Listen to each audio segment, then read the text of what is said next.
selamat berjumpa kembali dengan vlog Tangga Ceriwis. Nah, kali ini sesuai dengan judulnya, aku akan membahas tentang masalah penipuan yang menimpa anak sulungku, Bayu, yang bikin mau beli akun PUBG minggu lalu. Itu kejadiannya ya. Tapi ternyata ujung-ujungnya akunnya tidak muncul, sedangkan uang sudah ditransfer. Jadi video ini berguna buat kalian para orang tua ataupun kalian para adik-adik remaja yang berniat untuk membeli akun PUBG. Sekarang sebelum aku mulai panjang lebar, akan aku ceritakan dulu kronologisnya. Oke, kronologisnya itu pada minggu lalu hari Rabu, anakku ingin beli akun PUBG. Nah, ini kedua kalinya dia beli akun PUBG gitu. Sebelumnya sudah, dan untungnya berhasil tanpa kenapa-kenapa. Sebenarnya aku nggak suka ya dia beli, nggak support, aku dan suamiku nggak support gitu kan dia untuk beli kayak gitu. Cuma kita punya komitmen, itu uang jajannya dia gitu, dan kita bilang it's your responsibility gitu. Uang jajan kamu mau kamu pakai apa, mau kamu buat jajan apa, itu terserah kamu gitu. Tetap kita mesti pantau gitu loh, itu buat apa. Nah, kalau ya oke lah buat beli akun PUBG ataupun buat beli game di Play Store gitu, itu nggak apa-apa gitu kan.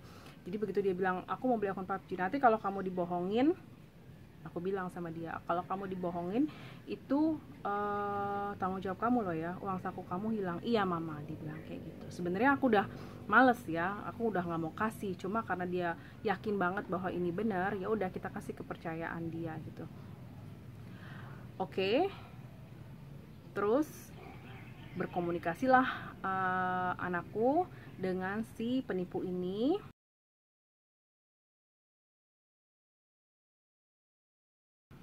yang akhirnya dia minta transfer. Angkanya itu kata anakku adalah 450.000, dan dia bilang itu dia jual butuh uang, jadi nilainya itu sebenarnya lebih dari 450.000. Nah, ini yang perlu diwaspadai gitu ya. Kalau ada oknum yang mau menjual sesuatu yang katanya harganya 2 jutaan tiba-tiba dijual murah, itu kan udah nggak masuk akal. Dan aku udah bilang itu nggak mungkin loh kayak gitu, aku bilang gitu sama anakku. Tapi ternyata dia tetap mau coba kan. Ya udah, akhirnya dicoba. Nah, si penipu ini minta kita transfer lewat akun, lewat media apa namanya, Sakuku atau apa ya, nanti aku akan kasih di bawah sini namanya. Cuma kita nggak punya, jadi kita minta dia. Aku bilang sama anakku, coba minta dia, kita bisa transfer bank aja. Akhirnya dikasihlah akun BRI atas nama RJS, itu adalah inisialnya ya. Jadi kalau kalian tertarik untuk tahu namanya siapa, itu awalnya namanya Rino Julio S.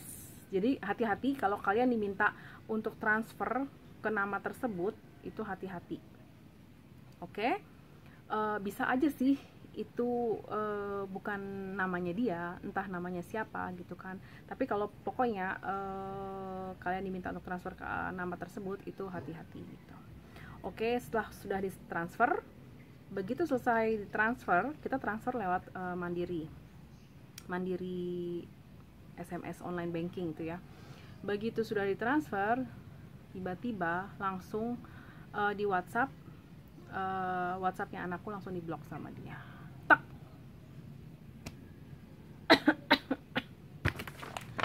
Langsunglah sadar bahwa sudah ditipu gitu.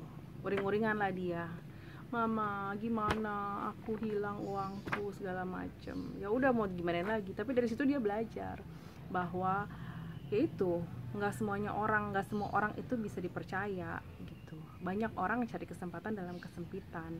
Jadi memang rugi 450.000, tapi juga untuk pengalaman buat anakku untuk lebih bisa berhati-hati, dan kayaknya kedepannya dia nggak akan melakukan hal itu lagi, nggak akan beli akun lagi gitu kan.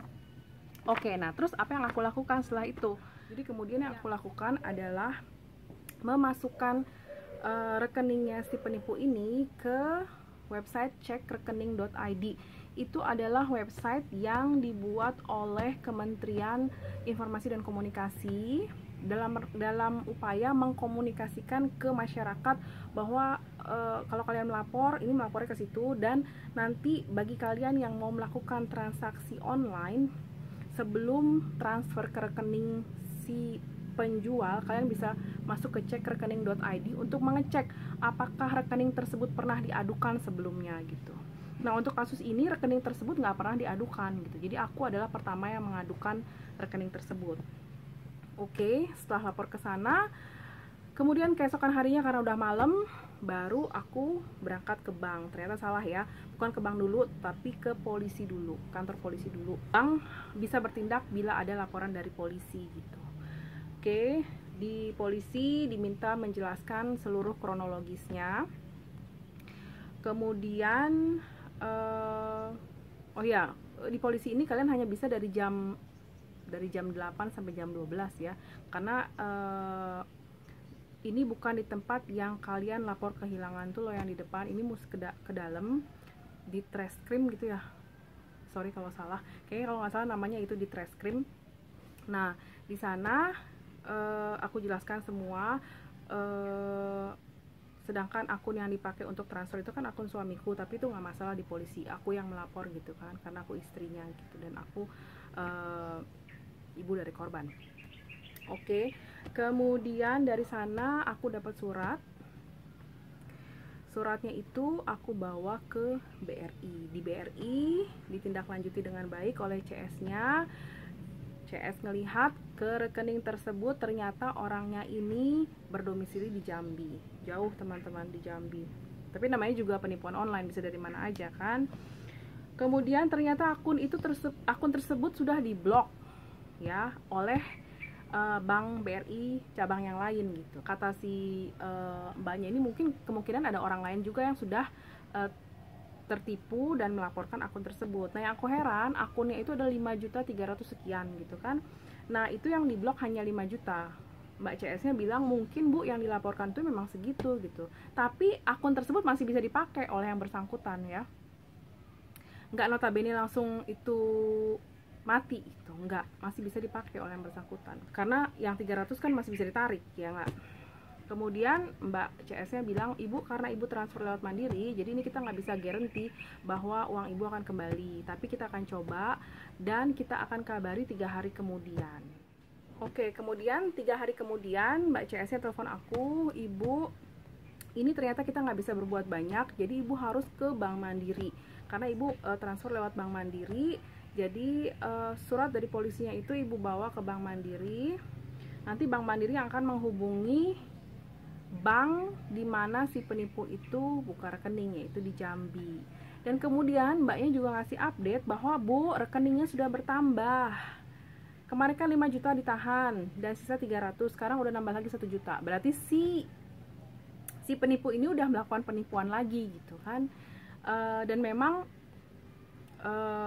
anakku juga bilang bahwa di TikToknya ini kan kita belinya, anakku belinya taunya dari iklan dari aplikasi TikTok. Nah, dia sudah melakukan ini lagi, apa namanya, mencoba mencari mangsa gitu, tapi dengan nomor telepon yang berbeda.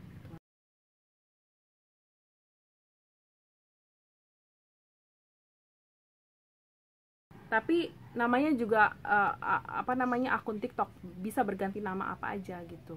Dan nomor WhatsApp juga bisa berganti-ganti karena dia udah ganti 2 kali ini, dan mungkin aja dia akan ganti lagi gitu. Jadi sulit untuk nangkepnya. Yang kalian bisa pegang adalah namanya itu yang tadi aku sebutin gitu.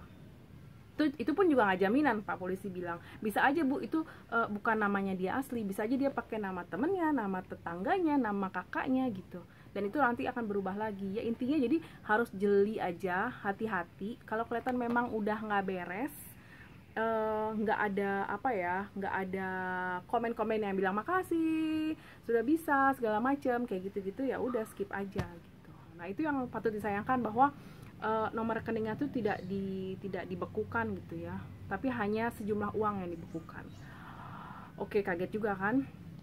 Terus langsung lah aku ke Mandiri keesokan harinya. Nah, karena transfer itu dilakukan dari rekening suamiku, jadi laporan polisi itu juga harusnya sebenarnya suamiku yang melapor. Akhirnya jadinya mesti balik lagi ke kantor polisi ganti suamiku, karena waktu itu suamiku kan berhalangan. Mau nggak mau kali ini suamiku datang kantor polisi dan kemudian kita lanjut ke Bank Mandiri. Nah di Bank Mandiri ya sudah, laporan diterima, minta kopi ATM, kopi identitas diri, kemudian diproses. Katanya prosesnya memakan waktu 10 hari. Nah ini belum 10 hari, ini baru kurang lebih 2 hari dari semenjak tanggal aku melaporkan ke Bank Mandiri. Jadi nanti aku akan update apakah uangnya kembali atau enggak, gitu ya teman-teman. Sebenarnya sih aku sudah pesimis ya kalau uang itu akan kembali, tapi yang penting orang tersebut udah kita laporin gitu. Yang penting kita nggak diem. Nah gitu, saran aku ya buat kalian yang mau beli-beli akun PUBG gitu, cek dulu lah. Karena kemarin kan aku lihat itu ya dari anakku, bahwa si penipu ini memang punya akun Instagram tapi postnya cuma 1 misalkan. Itu kan udah agak aneh ya. Jadi kalau kalian mau beli akun PUBG gitu, pastikan bahwa penjualnya ini memang sudah sering jual dan memang banyak yang itu kayaknya yang pertama ya, karena kan anakku tadi aku ceritakan sudah 2 kali. Yang pertama itu memang berjalan dengan oke gitu ya, akunnya dapet dan gak ada penipuan. Jadi cek dulu apakah dia memang sudah terkenal jual-jual gitu, jual-jual akun. Kalau enggak, apalagi terus banyak komen-komen yang bilang lo dasar penipu, balikin uang gue segala macem. Nah itu ada tuh. Sesudah keesokan harinya kayaknya ada beberapa orang yang juga ditipu di hari yang sama gitu dengan anakku itu. Dan semoga video ini bermanfaat buat kalian, dan sampai jumpa di video dari Tetangga Cerimis lainnya. Kalau ada pertanyaan jangan lupa ya, masukin aja di bawah